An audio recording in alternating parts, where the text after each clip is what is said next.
Hello everybody, my name is Raymond Ayas and welcome to the People's Minute. I know it's been a long time, and as you can see, I'm not in the city. I'm in a much nicer setting actually. I'm up north, it's vacation. So I'm really glad to take a few moments to chat with you. And I dedicate this People's Minute to all of the supporters of the People's Party of Canada, everybody who watches the People's Minute. Why? Because yesterday I had the most wonderful chat with a journalist. Actually, she wasn't a journalist, Perlita Stroh. She's a producer with the National. That's the CBC's National. I'm sure you're aware of that show. And if you don't know that show, you should, because you're paying for it. Anyway, Mrs. Stroh and I had a nice chat. And at first she wrote me an email. She said, I'd like to interview you about the supporters of the People's Party of Canada. I got this email. I'm like, the supporters? Listen, I answered back. I said, thank you for giving me the opportunity to express myself, but I'm a candidate. If you'd like to speak to supporters, I encourage you to come to one of our events. We have many events. And if you want to come in my riding, there's the Melkite Convention in 3 weeks. And there's usually like 10,000 people there. I'm going to have a booth. I'm sure there's going to be plenty of supporters there. You're welcome to come. And but if you want to talk policy with a candidate, I'm your man. So she said, yes, I'd like to speak with you. And I gave her my cell phone and we had a nice chat and we talked policy. But Mrs. Stroh at one moment, yeah, she had to ask her question. And so she asks about our supporters at the People's Party of Canada. And I say, oh, that's not the rules of our engagement. We said we'd talk policy. And she said, oh, well, I still want to ask this question. I said, fine. So what do you want to know? So she said, how do you answer the people who criticize the PPC about the kind of people that you attract, you know, like white supremacists? And I'm like, I don't know what you're talking about. We don't attract white supremacists. I really have no idea what you're saying. And she said, don't you read the news? I'm like, yeah. She said, don't you read the news? Don't you see what people are writing? I'm like, yeah, I see what you people are writing. I see what you're writing. I see what you want to talk about and what you're asking about. But I don't see what you see. Maybe you see what you want to see. And she's like, oh, well, no. And I said, well, listen, I'm going to answer your question straight. I've been involved with the People's Party of Canada from the very beginning. I'm a founding member. Back in October, when I joined, I told the party I wanted to set up the Association for a Hanse Quartier-Ville. And I did. And then they asked me to set up some more. I ended up doing 9 foundations, 9 associations on the 18 on the island of Montreal. And that's a lot. So I know what I'm talking about. I didn't see any white supremacists or any supremacists of any other kind, not racial or ethnic or religious or whatever kind of idea that you have. I didn't see that.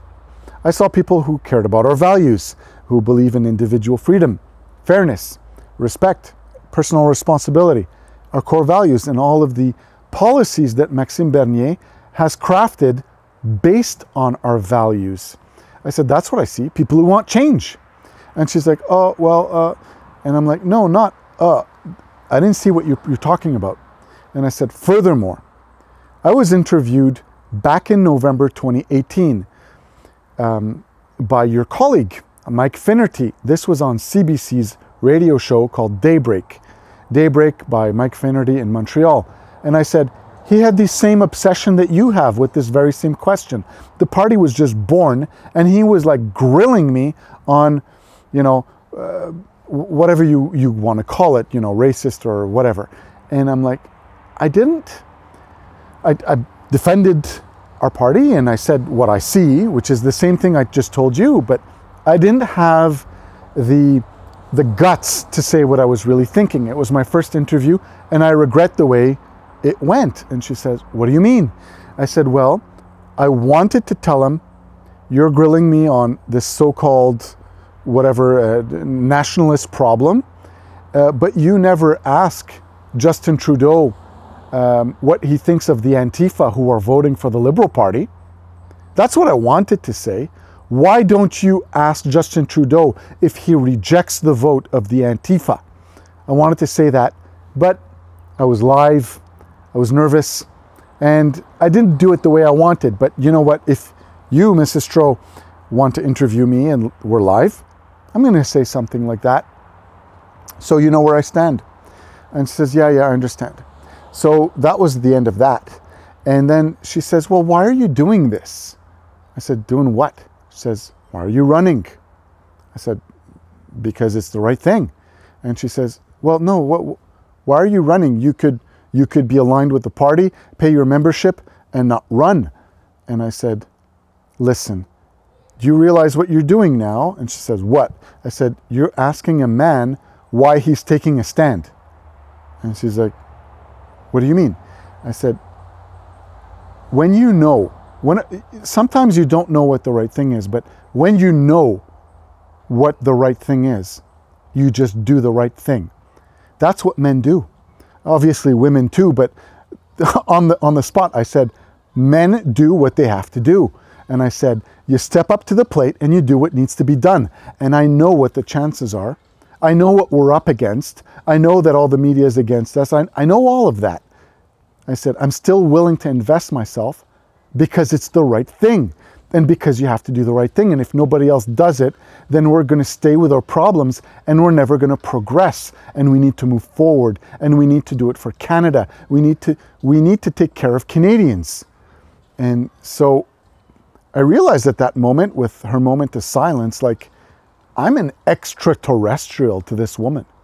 Like, I think that these journalists have not been confronted with people who do things because it's the right thing to do. You know, you're either on somebody's payroll or you have an ego trip or whatever it is, right? Like, I have a job, I have my business, I have a family, I don't need this, I don't need trouble. I don't need to spend my money, I don't need to spend my time. I'm doing it because it's the right thing. And I told her, Maxime Bernier, he doesn't need any of this either. I said to her, he has deserved his pension.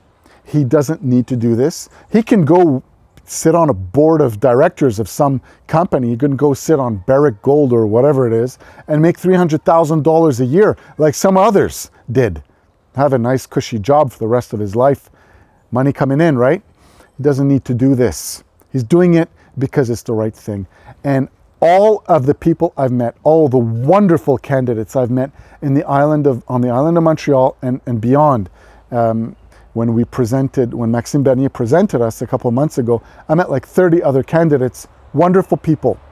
And I've been chatting and talking on Facebook, Twitter, and other networks with other people, wonderful people. And they're all here for the right reasons. And the main one is, it's the right thing to do. So you have to respect that. And I do. I salute all of the candidates and all the supporters, because not everybody can run or wants to run, or it's not that time in their life when they can do it, or maybe that's not their thing. But I thank everybody who's supporting us. Wonderful people. And I haven't seen any of the bad stuff that journalists like to talk about. I've seen the best in people. And I believe in Canada. I believe in Canadians. I believe in our sovereignty. I believe in Maxime Bernier's vision, our ideas, lower taxes, freedom, government getting out of our lives, all the right reasons. That's why I'm here in our platform. And I'm glad to talk about that platform to CBC or anybody else. And honestly, she asked me about the door-to-door that I'm doing, and Mrs. Perlita Stroh. And I told her, everybody that I've met doing door-to-door, they love what we have to say. They really love it. Because what do people want? They want fewer taxes. They want the government out of their lives. Like, people are totally aligned. And she says, you really talk to people about that? Yeah, I do. And I said, even economics, even people who are not economists think about the economy. I said to her, like, interprovincial barriers to trade. I said, when you tell people that there's barriers to trade between Canadian provinces, they're like, they had no idea that this was the case. They don't get it. That doesn't make sense to them. But you know what? That's not what Canada was supposed to be. It's not. Maxime Bernier wants to destroy those barriers. I want to destroy those barriers too. We should all be doing business with each other. What is this nonsense? What is it that these liberals and conservatives have allowed these problems to continue between provinces? Doesn't make any sense. So people, you don't have to talk. I said to Perlita Stroh, I don't talk about these issues for 10 minutes. 10 seconds is enough. Did you know that there are barriers to trade between the different provinces of Canada? Oh, no, that's ridiculous. Yeah, we want to break them down. Boom, done. That issue is settled. Everybody agrees with that. And then, but Perlita Stroh, she wanted to talk about immigration too. So we did. We talked about immigration. And I told her, when I do door to door, and I ask people if they're for refugees, they're like, yeah, people who are suffering, we got to help them. I'm like, yeah, perfect. I believe that too. And I said, well, at the People's Party, we want to help real refugees, not people who are lying. And people are like, oh yeah, a lot of people came through Roxham Road, they weren't sincere. And so people have a problem with that. So I said, yeah, we want to stop that. We want to put our resources on the real ones, the legitimate ones, the ones who need help. Everybody agrees with that. And then I said, we also would like to encourage private sponsorship as opposed to national state sponsorship. And very often people have asked me, what do you mean? And I say, well, like out of the 40,000 Syrian refugees, for example, we've sponsored what privately? Something like 7,000, 7,300. The rest were sponsored by the government. And they're like, oh, really? And I say, yeah. So the ones that were sponsored by families like mine or yours or non-for-profit organizations, they selected the refugees. Like it could be a church who has relations with a church in Syria, for example. A lot of that happened in Quebec with the Syriac churches, right? The Syrians. And so they know people who need help.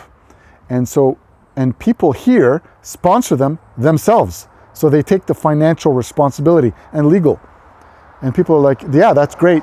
And then I say, well, do you know how Justin Trudeau sponsored the rest of the 40 or whatever thousand it is?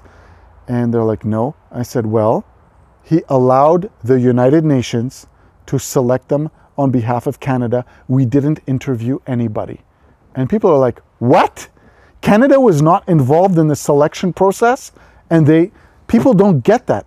And when you tell them how the system works, people don't like it. And they say, and then that's when I say, that's why the People's Party of Canada, one of the reasons why we want to focus on private sponsorship. Put your money where your mouth is. You want to help? Help!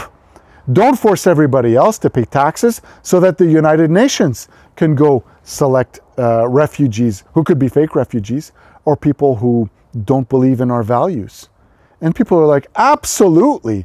People totally agree with that. Totally. And I said, so do you like what you hear with the People's Party? And people do. They really like it. So I've been having really great chats doing door to door. Sometimes the conversations are long, and that's okay. And I'm not going to hit 80,000 doors. Too bad. But I'm going to do my best.